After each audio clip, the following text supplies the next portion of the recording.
Ouais, j'en ai marre, je vais acheter de l'AdWords. Mon site, il est en 10e page. Attends, avant d'acheter de l'AdWords, il y a 2-3 trucs à faire sur ton site qui peuvent améliorer les choses. Ok, vas-y, on voit. Je ne crois pas que vous soyez sage. Vous voulez un peu de café, monsieur Tully? Je dois? Oui, ça vous fera du bien.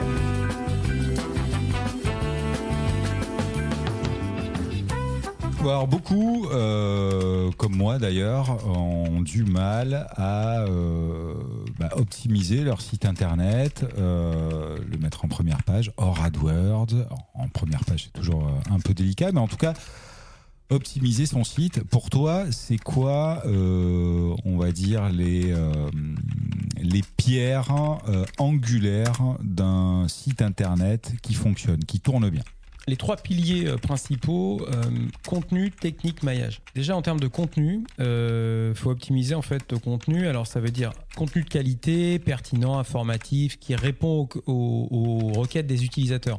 Alors ça, ce que je dis là, c'est valable pour Google tel qu'on le connaît, mais demain Google AI, en fait, ce qu'on appelle AI Overview, les Perplexity, toutes les AI en fait qui vont aller chercher sur le web.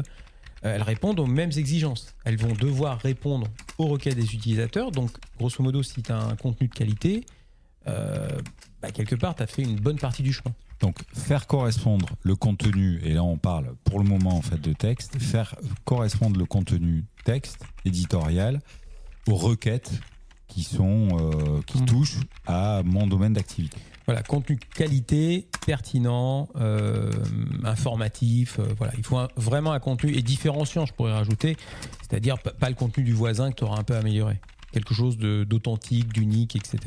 Ok, ouais, pas de répétition dans les trucs, pas de paraphrase, comme on voit souvent chez les industriels des sites. Alors, ouais, c'est-à-dire que tu dois avoir un contenu qui globalement correspond en fait à une recherche et derrière en fait qui apporte quelque chose vraiment en fait à la requête. Ok, dans le contenu, il y a aussi le visuel. Alors, on va y venir. Si on reste dans le contenu, en fait, on parle des mots-clés que tu vas insérer. Ok. D'accord ? Alors, c'est pas parce que tu insères 1000 fois le même mot-clé que ça marche. Ça marchait avant. On peut pas insérer 1000 fois une personne. Ouais. Pardon. Ok. Donc la recherche des mots-clés, en fait, identifier les termes les plus pertinents. Donc ça, faut regarder dans Google. Hein. Il va proposer différentes recherches sur une thématique. Tu cherches restaurant Bordeaux, tu regardes un petit peu ce qu'il va te conseiller de rechercher. Il va te conseiller de chercher, par exemple, restaurant Bordeaux avec terrasse, ce genre de choses. Donc identifier les termes pertinents avec, qui ciblent une audience que toi, qui t'intéresse. Et à partir de ça, à commencer à insérer en fait les mots-clés dans tes contenus qui sont uniques, qualitatifs, pertinents, informatifs. Au final, à force que tout le monde ait du contenu unique, on se retrouve quand même avec du contenu assez proche en fait des voisins, quoi. Alors, contenu assez proche des voisins, oui. Contenu qualitatif, unique, etc. C'est pas du tout le cas de la plupart des sites.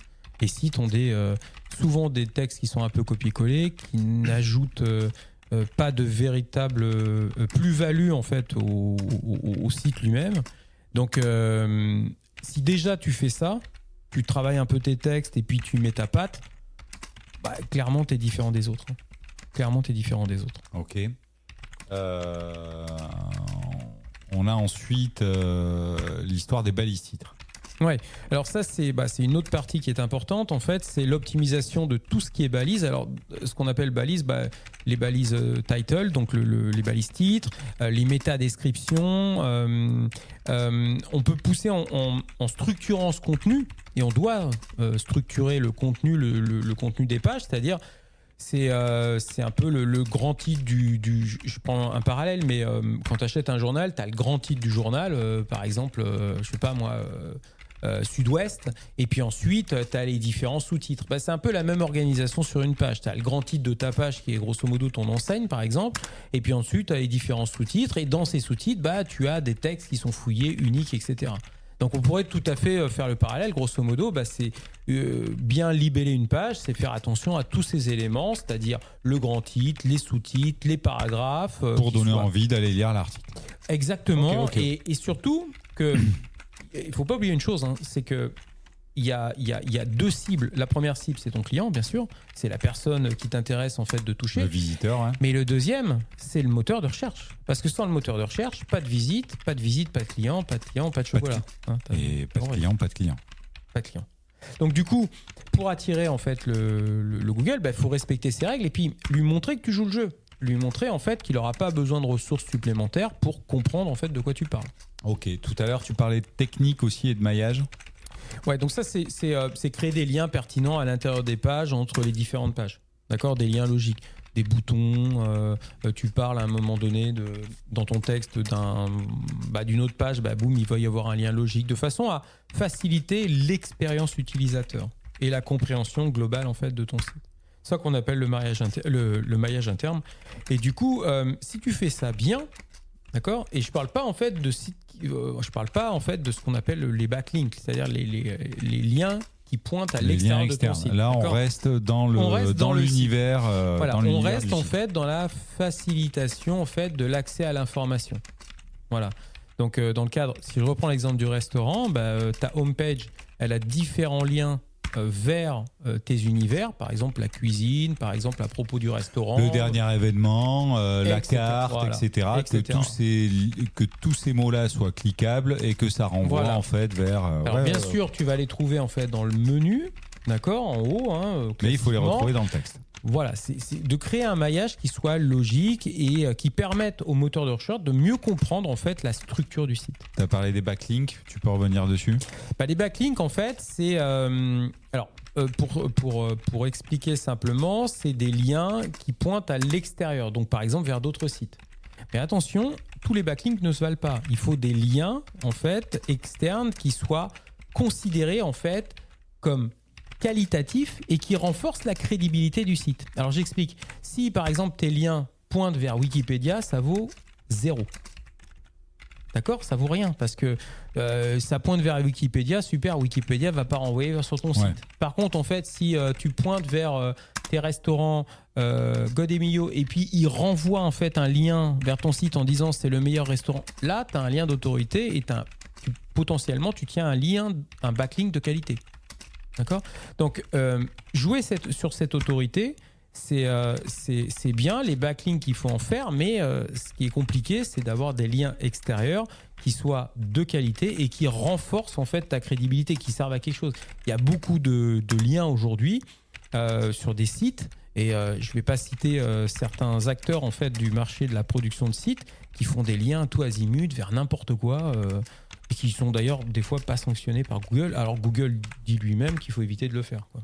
Voilà. Oui, mais il y a souvent Google en fait donne des règles que certains ne respectent pas et pour autant ils sont hyper bien référencés. Et sans doute que l'arrivée de l'IA dans le game va changer ça, quoi. Ouais, c'est possible parce que l'acquisition d'informations elle est vraiment différente puisqu'elle n'est pas simplement retranscrite, elle va être en fait analysée. Et du coup là-dedans, ça peut être bien de faire les mêmes recherches, c'est ce que tu disais au début, aller faire des recherches dans nos domaines d'activité sur Google pour s'inspirer en fait de ce qui se fait, de ce qui est recherché, faire la même chose sur les IA et notamment Perplexity, maintenant, ce type de site. Ouais, maintenant c'est indispensable. Allez rechercher dans Google, allez rechercher en fait dans une IA et regardez en fait la liste de résultats, comment elle est traduite pour pouvoir s'adapter. Ça c'est évident, parce que là on a parlé de l'optimisation de contenu, les mots clés, les balises.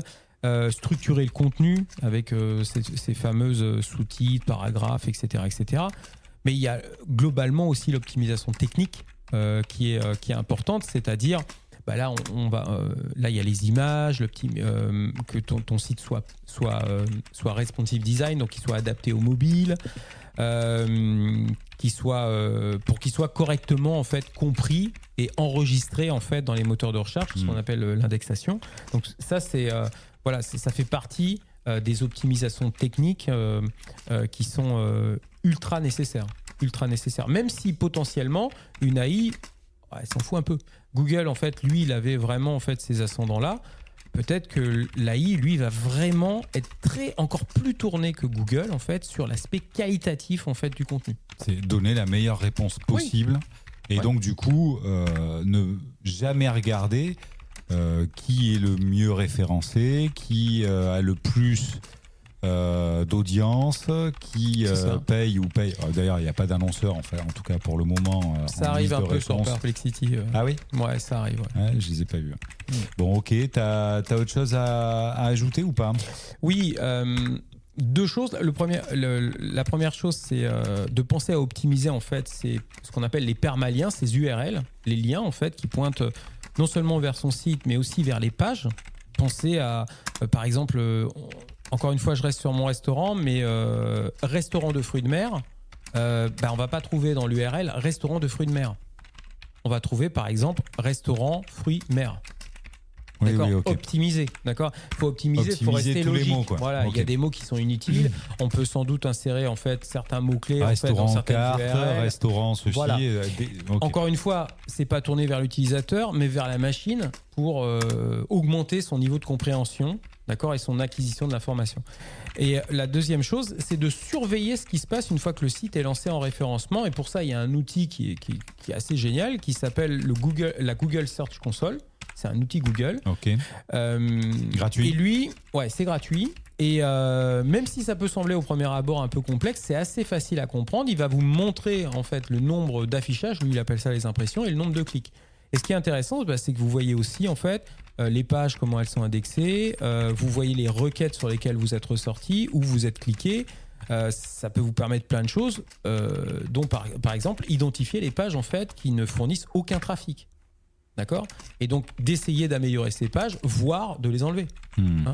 Donc il y a plein de choses en fait qui sont utiles avec cette Google Search Console, et ça vous permet vraiment sur l'aspect enregistrement de vérifier si tout le site est enregistré, s'il y a des pages qui posent problème, si vous avez des erreurs éventuelles, etc., etc. Voilà. Donc c'est un outil indispensable. S'il y avait un seul outil à utiliser, c'est celui-là qui permet de donner un peu la tendance et voilà, et puis de suivre son site quoi, un petit peu. Bon, ok. Donc là, on a les pierres angulaires, et important de suivre et d'analyser quand même les résultats pour adapter tout simplement s'il y a besoin d'adapter derrière. Oui, et puis de répondre à la question, est-ce que le site fait le job ou vraiment il est aux fraises, et dans ce cas-là, qu'est-ce que je peux faire pour améliorer la sauce? Et toujours penser aux deux acteurs qu'on a en face, le client, c'est-à-dire le visiteur, Oui. et la machine, c'est-à-dire Google, pour le moment, et les intelligences artificielles un petit peu plus tard.